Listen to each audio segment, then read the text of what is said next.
ये है आपका cool Inspira P1 BLDC pedestal fan. ये fan electricity saving BLDC technology पर बेस्ड है। इसका जो कंट्रोल पैनल है वो टच स्क्रीन के साथ आता है, तो आप बड़े कन्वीनियंटली सारे ऑपरेशंस कर सकते हैं। इस फैन के साथ एक रिमोट भी दिया गया है, तो सेम ऑपरेशंस रिमोट पर भी अवेलेबल है। ये फैन स्विंग फंक्शन के साथ आता है और इसके ब्लेड प्लास्टिक के हैं जो काफी कम नॉइज करते हैं। आइए इस फैन की अनबॉक्सिंग करते हैं और देखते हैं इसमें से क्या क्या कंपोनेंट्स निकलते हैं।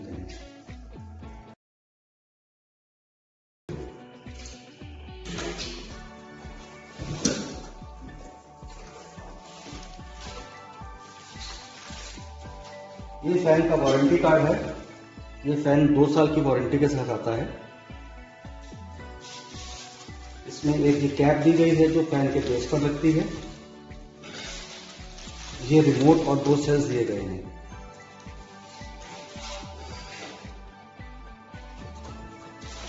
इसके बाद हम फैन में से फैन के गार्ड्स और ये फैन का ब्लेड ये निकाल कर अलग रख लेते हैं।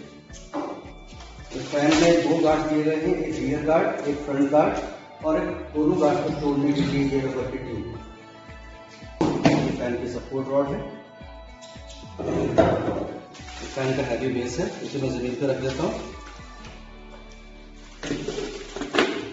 ये फैन का कंट्रोल पैनल और मोटर यूनिट है। अब नेक्स्ट हम इस कंपोनेंट को असेंबल करेंगे। आइए हम फैन बेस की असेंबली करते हैं इस सपोर्ट रॉड के साथ। फैन बेस पर 4 स्क्रू दिए हुए हैं जो पहले से ही लूज हैं। आप इन्हें घुमाकर खोल लीजिए।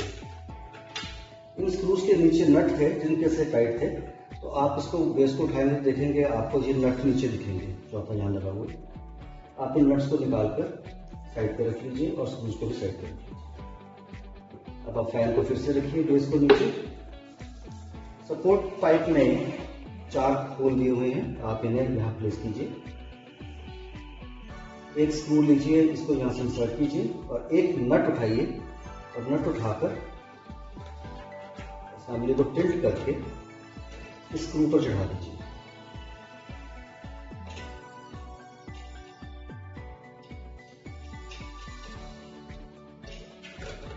इसी तरह से आप चारों स्क्रू नट कॉम्बिनेशन को लगा दीजिए और इसे सीधा रख दीजिए। अब हम इसे टाइट करेंगे। अब स्क्रू ड्राइवर लीजिए और सभी को अच्छी तरह से टाइट कर दीजिए। अब आपको नीचे से नट पकड़ने की जरूरत नहीं पड़ेगी। आप स्क्रू ड्राइवर घुमाते रहेंगे और ये अपने आप टाइट होता है। इसी तरह से चारों स्क्रू को टाइट कर दीजिए। ये फैन की कैप है जो कि इन स्क्रूज को छुपाने के काम आती है। इसे लगाने के लिए हमें ये वाला जो प्लास्टिक का नट है इसे हमें खोलना पड़ेगा। इस प्लास्टिक के नट का एक और पर्पस है, इसको अगर आप लूज करेंगे तो ये जो सपोर्ट ट्यूब है ये ऊंची नीचे हो सकती है, जिससे आपकी फैन की ओवरऑल हाइट एडजस्ट करने में हेल्प मिलती है। फिलहाल हम इसे पूरा खोल लेंगे और बाहर निकाल लेंगे। कैप को लेंगे, कैप को ऊपर से प्रेस करके नीचे दबा देंगे। इसने स्क्रूज को हाइट कर लिया है। नट को लेकर वापस चढ़ा देंगे और इसे टाइट कर देंगे। ये है फैन का मोटर कम पैनल यूनिट। इसे हम इस ट्यूब के ऊपर इंसर्ट करेंगे।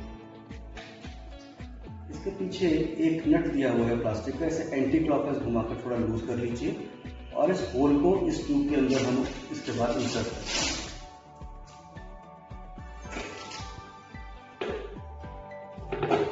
ये इंसर्ट हो गया है और इंसर्ट करने के बाद हम इस नट को वापस क्लॉकवाइज घुमाकर टाइट कर देंगे ताकि ये फर्मली पैनल यूनिट ट्यूब के ऊपर फिक्स हो जाए। ये पूरी तरह से टाइट हो गया है, ये फर्मली फिक्स हो गया है।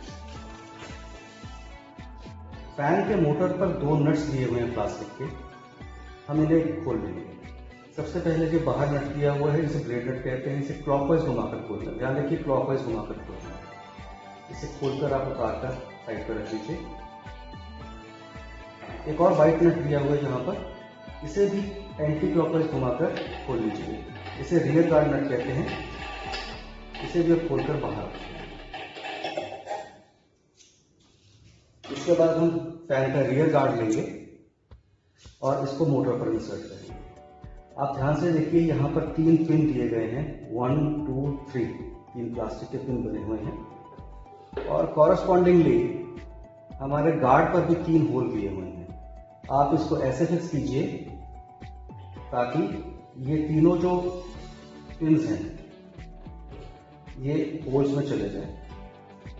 और करने के बाद आप प्लास्टिक का रियर गार्ड नट लेंगे जो हमने पहले खोला था और इसे क्लॉकवाइज घुमाकर यहाँ पर टाइट कर देंगे। हमारा रियर गार्ड फिक्स हो गया है। अब हम ब्लेड फिक्स करेंगे। हमने ये ब्लेड लिया, ब्लेड के ऊपर एक स्लिट दी गई है यहाँ पर और शाफ्ट के ऊपर एक ब्लैक कलर का पिन दिया हुआ है। हम स्लिट को पिन के ऊपर चढ़ाएंगे। तो हमने ब्लेड लिया, पिन से उसका स्लिट अलाइन किया और शाफ्ट पर चढ़ा दिया। चढ़ने के बाद हम ब्लेड नट लेंगे जो हमने सबसे पहले खोला था और इसे हम एंटी क्लॉकवाइज घुमाकर इस पर टाइट कर देंगे। तो हमारा ब्लेड फिक्स हो गया है। इस नट के ऊपर लिख भी रखा है किस डायरेक्शन में घुमाने पर ये लूज होगा, किस डायरेक्शन में घुमाने पर ये टाइट होगा। ब्लेड असेंबल होने के बाद आप इसे थोड़ा घुमाकर देखेंगे कहीं ये रियर गार्ड से टच तो नहीं हो रहा कहीं पर। किसी रेयर केस में ये हो सकता है रियर गार्ड से थोड़ा सा टच हो रहा हो ब्लेड। उस केस में हम इसको दोबारा से डिसअसेंबल करेंगे और रियर गार्ड को थोड़ा सा बेंड करके इसको दोबारा लगाएंगे। देखिए मैं आपको करके दिखाता हूँ। सबसे पहले हम ब्लेड नट खोल लेंगे, ब्लेड बाहर निकाल लेंगे।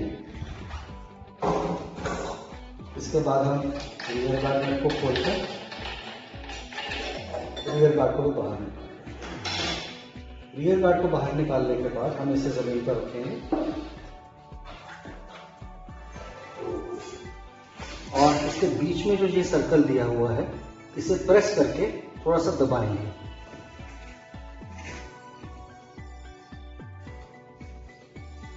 इसे दबाने के बाद हम ये असेंबली दोबारा करेंगे।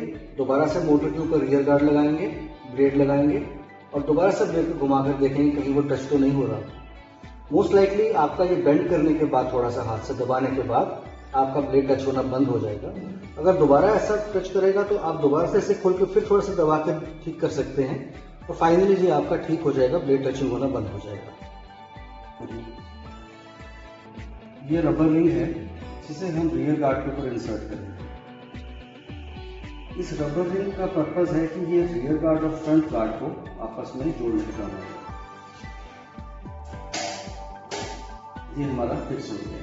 इसमें स्क्रू दिया हुआ है। आप स्क्रू ड्राइवर से स्क्रू को थोड़ा सा लूज या टाइट कर सकते हैं कि चढ़ाने में मुश्किल हो रही है और कोशिश कीजिए कि ये वर्टिकल आप इसे रखें, देखने में अच्छा। फ्रंट गार्ड है, इसे हम इस रबर रिंग के ऊपर चढ़ाएंगे। इस पर कोल इंस्पायर लिखा हुआ है, ये वर्टिकल रहना चाहिए। तो हम इसे चढ़ाते हैं। हमने रबर रिंग इंसर्ट किया और ऊपर से टाइट।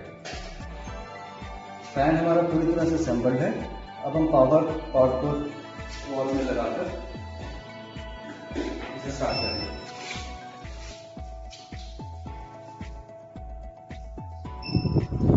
आपका बाय डिफॉल्ट जो पावर का बटन ग्लो करना शुरू कर जाएगा जो रेड कलर का होगा। जो यहाँ पर कंट्रोल पैनल पे बटन दिए गए हैं सेम बटन यहाँ पर रिमोट में भी अवेलेबल है। आप पावर का बटन प्रेस करेंगे तो फैन आपका चालू हो जाएगा। सेम आप यहाँ पर मेन कंट्रोल पैनल से भी प्रेस कर सकते हैं।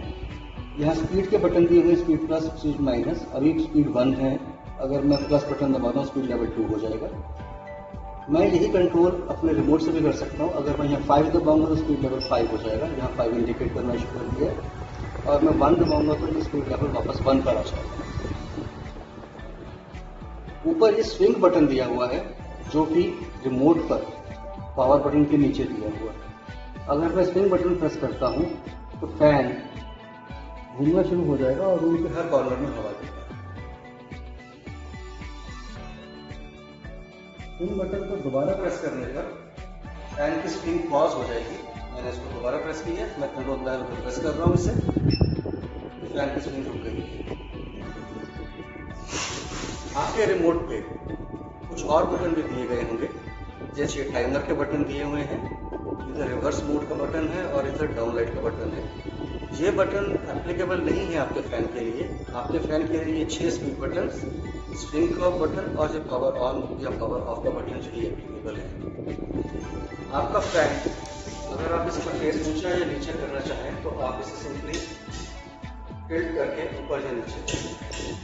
अगर आपके फैन में टिल्ट करने पर स्प्रिंग लोडेड एक्शन से ये वापस आ जाता है, यहाँ फैन के पीछे एक नट दिया हुआ है, आप स्क्रू ड्राइवर लीजिए और इस नट को थोड़ा सा टाइट कर दीजिए, तो फैन का जो स्प्रिंग लोडेड एक्शन है वो टाइट हो जाएगा और फैन अपने आप आपका वापस नहीं आएगा। तो ये है आपका कूल इंस्पायरा 8 DC पेडेस्टल फैन।